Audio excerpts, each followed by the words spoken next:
And welcome back. A new festival is coming to Ian Deutch Memorial Park called Light in the Dark Pumpkin Days. It's a fundraiser to bring much needed lighting to the Justin Levitt Skate Park. My name is Mike May, M-A-Y-E, with If I May Clothing Co., together with New Hope Fellowship Church, proposing this event. The funds raised by this event will benefit the meeting that we had about a month back where we discussed my issues with the skate park and the lighting that we need there. I'm here to field any questions you may have, and we can move forward in that regard.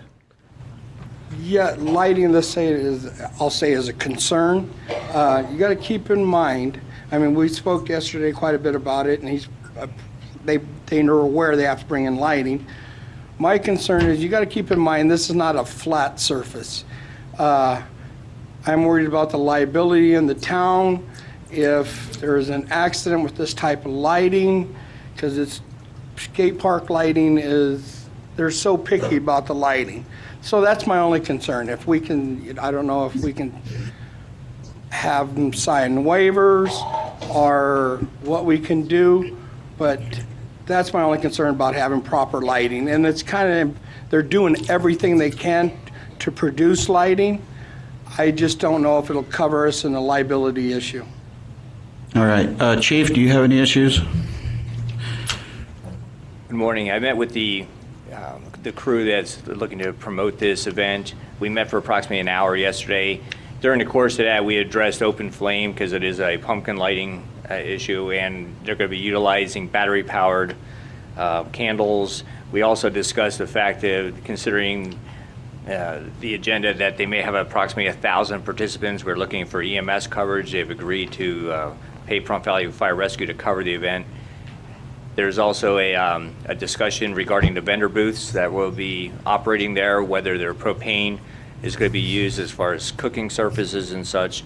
So there will need to be fire inspections done prior to the event opening. And then we discussed some general considerations regarding the skateboard park, injuries, fights, things along those lines. Security was going to be addressed with the United County Sheriff's Office. I'm not certain of whether they have accomplished that at this time. Well, actually, they haven't come forward to talk to us yet. So we would need at least 2 people wandering through there, and we'd possibly put SAU out also for crowd control.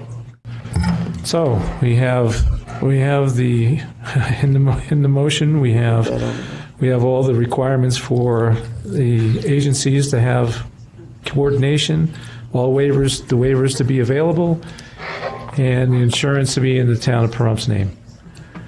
Any other questions? Nope. Call for the vote. Aye. Aye. Aye. 5-0. A divided Supreme Court agreed today to temporarily block a lower court order that had cleared the way for a transgender male high school student to use the boys' bathroom in a Virginia public school this fall. Justices Ruth Bader Ginsburg, Sonia Sotomayor, and Elena Kagan would have left the lower court decision undisturbed. It took 5 justices to act, and Justice Stephen Breyer wrote separately to say that he concurred in the decision in part because granting the stay would preserve the status quo until the court has a chance to consider a petition for cert. He said, "I vote to grant the application as a courtesy. In the short term, this means the relationship between transgender identity and sex discrimination will be left in limbo until the Supreme Court resolves it one way or the other." The students' lawyers say the policy violates an anti-discrimination law and told the court that it should allow the lower court order to remain in place. A back-to-school rally was held at Pahrump Valley High School Monday night. Well, I chair the Community Outreach Committee. I'm a member of Nye County School Board, one of the trustees. And one of our goals is to bring families and communities into the schools, getting them involved and getting the kids excited about going back to school. And did you guys accomplish that here today? We did. Our robo system, which calls each household, was down, and so our turnout was a little bit lower this year, but because we had the smaller group, every child left with something. We had great community support and lots of giveaways. We had some live entertainment, and so I think the kids had a great time, and so we met our objective. Wonderful. So this event, I think last year was your first year. It's probably going to be something that the kids expect every year now, huh? We're ready. There's going to be an open house? There is going to be an open house, and the time varies for the different schools, so I suggest parents check the district's website. We try to stagger it and tier it so that parents who have students in elementary school can also go to the elementary, and they can make the middle school, and they can make the high school. So they can give the Nye County School District office a phone call or go to their website? Correct. We had raffle numbers, and we put them all in a jar, and we wrote down the names of the schools, and for a girl or a boy, and we raffled off backpacks, and school supplies were in the backpacks. We had games, we had ring toss, beanbag toss, we had a bunch of different booths. Yeah, this is a lot of fun, right? Mia, what did you do? We got some notebooks and some free stuff over at that table, and we did a lot of fun things. Yeah. And this is your dad right here, right? Yes. Hi, Alphonzo. How you doing? So how did you guys get kind of ringed into doing this? Is just a community service that you guys wanted to do? Well, what happens is that the Rough Riders, we come out as an organization, a lifestyle. And what we want to do for the public is, if we can get back to our community, make Pahrump a better place, that's what we're going to do. So that's why we're here. And a local representative spoke about the senior tax rebate program recently at the Pahrump Senior Center. We caught up with Mike Hess. STAR programs. It's Senior Tax Assistance Rebate Program.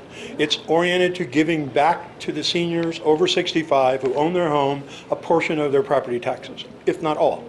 What's some of the criteria for that? Criteria: you have to be over 65, you have to have lived in your home for at least a year, you have to be a Nevada resident for a year, we need proof of birth, social security number, and income levels. This is tied to income levels. The maximum income you can make is $23,580, or for two, it's $31,800. As long as you're under those requirements, you qualify. And if you have more people in your home? If you have more people in your home, you have to add their income. If they have income, and it'll go up above the $31,800 based on how many people live in the home. It's up to a $500 rebate, right? The maximum you can get is $500. What I'm finding is most people pay significantly less than that, $300 or $400. So they'll be limited by how much they actually pay. And then, is this something that is available every year? It's been available every year. They stopped it in 2010, and they just started it again this year. I don't know if they're going to continue it, so my suggestion is you talk to your state legislators, tell them you like the program, tell them you'd like to see it brought back. Why do they have the rebate? I think it's a function of the economy. They're worried about people who are at that income level where they're just living on Social Security, they own their home, and they're paying property taxes, and they're trying to give them some relief. So I think it's focused at the right things. How does a person apply? There's an application. You can get it here at the Senior Center, or you can call my office. It's 775-687-1743. We'll send it to you, we'll review it, and we'll call you and make sure we've got it and it's right. And then also online at this, the STAR program, you can look it up? That's correct. It's at www.adsd.nv.gov under Senior Programs STAR. And we stopped by our local animal shelter today to see what pets are available. Hi, I'm Darbie here at Desert Haven Animal Society, and today we are joined with Chip. Chip is a 7-month-old pit mix. He's a brindle color.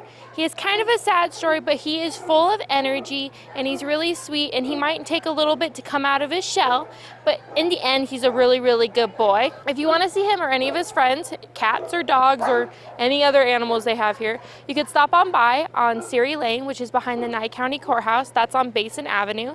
You can give them a call at 751-7020, or you can look them up on Facebook at Desert Haven Animal Society. Your weather when we return.